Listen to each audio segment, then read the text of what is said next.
Сәлеметсіздер ме? Менің аты жөнім Кафизов Нұржан Бахриденұлы. Мен бүгін сіздерге Google Classroom жайлы айтатын боламын. Жалпы Google Classroom дегеніміз ол қашықтықтан білім беру процесін ұйымдастыруға арналған Google'дың платформасы. Google Classroom бұл мұғалімдерге кез келген жерден оқушылардың үлгерімін тиімді басқаруға және бағалауға мүмкіндік беретін ақысыз құрал. 2020 жылы коронавирустық пандемия кезінде бұл платформаны алғашқылардың бірі болып Зерде дарынды балалар мектебінің педагогтары да қолдана бастады. Google Classroom бұл сынып бөлмесіне ұқсас виртуалды сынып. Мұнда мұғалімдер оқушыларға жаттығулар қояды. Оқушылар жаттығуларды орындап, тапсырманы жүктейді. Тапсырмаларды әртүрлі форматта жасауға болады. Google Classroom ол тегін, бұл толығымен тегін болып саналады және орта жоғары білім беру орталықтары үшін. Ал егер де басқа ұйымдар болатын болса, онда ол ақылы. Енді осы Google платформасын қалай іске қосамыз, жұмыс ретін қалай бастаймыз, соған тоқталғым келіп тұр. Бірінші Google жүйесіне енуіміз керек. Жұмысты бастамастан бұрын Google кезетке кірдік. Мына жерден войти дегенді басасыздар. Бұл платформада жұмыс істеу үшін міндетті түрде Google аккаунт болу керек. Және сіздің оқушыларыңыздың да Google аккаунттары болу керек. Мен өз аккаунтыммен кіремін. Өз аккаунтыммен кіргеннен кейін, мына жерге менің мәліметтерім шығады. Осы жерден Google платформада класс деген таңдаймын. Міне Google класс шықты. Бұл менің өткен жылғы сыныптарым, 5-ші сынып, 6-шы сынып, өткен 2020 жылдардағы қолданған сыныптарым. Енді жаңадан курс ашайық. Ең бірінші курс ашу керек. Курс ашу үшін мына пернені басамыз, сосын создать курс дегенді басамыз. Мына жерде айтып тұр, егер де сіз мектеп болатын болсаңыз, мына жерге кіріп, мектептің атынан тіркелу керек деп. Мен мектептің атынан емес, жай өзім үшін тіркелем. Бұнда да тегін тіркелуге болады. Енді мына жерге курстың атын жазамыз. Біздің курстың аты, мысалы, цифрлық технологиялар деп қояйық. Цифрлық технологиялар. Кімдерге арналған? Разделы жазуымыз керек. Басшыларға дейік. Немесе менеджер деп қояйық. Предметіміз қандай пән? Басқару дейік. Аудиторияға директорлар дейік. Создать. Ең бірінші әрекетіміз сонда курсты жасау. Курсты жасап болғаннан кейін біз курстың тыңдаушыларын шақырамыз негізінен. Сондықтан пользователь дегенді басамыз. Мына жерге преподаватель мен өзім, мына жерде пригласить дегенді басасыздар. Сосын мына жерде приглашение тұр. Осы ссылканы копировать етіп, WhatsApp арқылы, басқа Telegram арқылы, әлеуметтік желілер арқылы таратуыңызға болады. Осы ссылкамен кірген кезде курсқа автоматты түрде тіркелетін болады.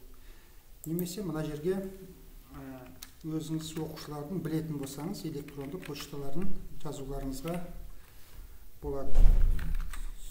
Сол кезде автоматты түрде курсқа тыңдаушылар тіркеледі. Тыңдаушылардың электронды почталары gmail.com болу керек міндетті түрде. Міне пригласить дегенді басам. Автоматты түрде жаңаға приглашение жіберді. Сол почтасына түскеннен кейін ссылканы басқан кезде автоматты түрде оқушы ретінде, курс тыңдаушысы ретінде тіркелетін болады. Мұнда лента деген бар. Бұл лентада курсқа сіздер хабарламалар жаза аласыздар. Мысалы, бүгіннен бастап цифрлық технологиялар жөнінде курс басталады. Опубликовать деген кезде курс тыңдаушыларына бірден осы классрумға кірген кезде сіздің жазғаныңыз бірден шығатын болады. Пользовательді айттым, лентаны айттық. Ең бірінші бұл задание. Заданияға келетін болсақ, заданиялар ең бірінші создать дегенді басасыздар. Мына жерде тема. Бүгінгі күннің тапсырмасын осы тема ретінде жазып қойған ыңғайлы. Мысалы 27.09.2021, мысалы бірінші сабақ. Добавить. Негізгі тема жасалды. Енді осы теманың ішіне материалдарды енгізе аламыз. Материал болсын, текст болсын, задание болсын. Ең бірінші заданиеден бастайық. Задание деген таңдаймыз. Тапсырманың аты, мысалы, бірінші неме тақырыпты оқу, сұрақтарға жауап беру. Қалай істейсіз? Бірінші, неме істеу керек, соның бәрін жазу керек.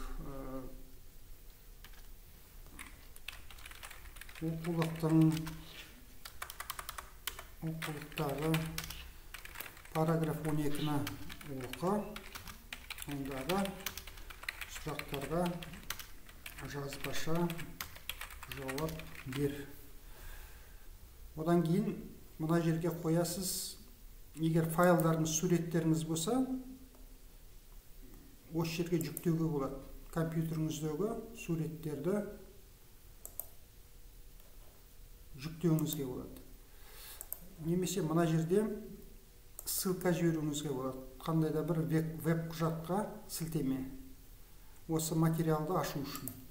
Мына жерде YouTube-тағы URL-ға сілтеме жасауға болады. Сонда бірден бірнеше тапсырма істеуге болады. Мына жерге новый презентация, форма, кез келгенді қосуға болады. Мысалы, форманы қосып, өздеріңіздің қандай да бір Google формаларыңызды жасап, тапсырма ретінде осы жерде тіркеуге болады бәрін.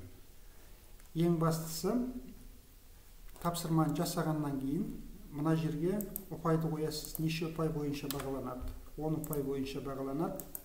Сосын міндетті түрде срогын қою керек. Мысалы, 29-на дейін міндетті түрде тапсыру керек. Бұл теманың аты мынау. Темамызды қоямыз. Сосын создать задание дегенді басқан кезде бұл тапсырмаларыңыз автоматты түрде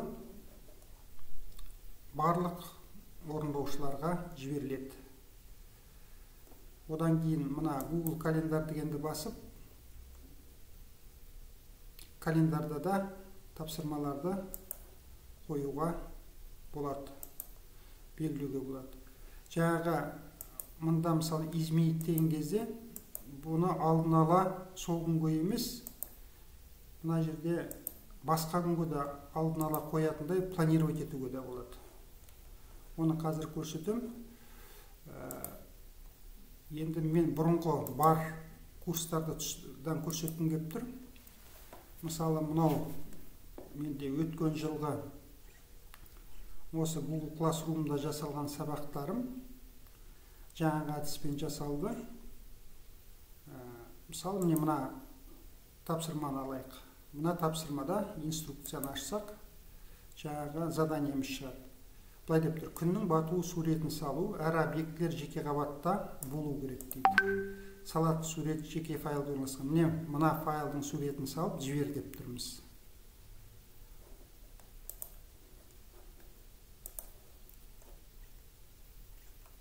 Так, оның алдындағы сабақта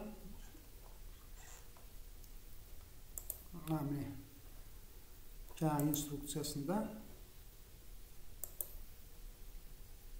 мына суретті салып жіберу керек болды. Енді оқушылардың жұмысын қарайық. Міне оқушылардың жұмысы. Кім уақытында орындады, кім уақытында орындамады, бірден көрінеді. Кімге баға қойылды, баға қойылғандар мен мына жерге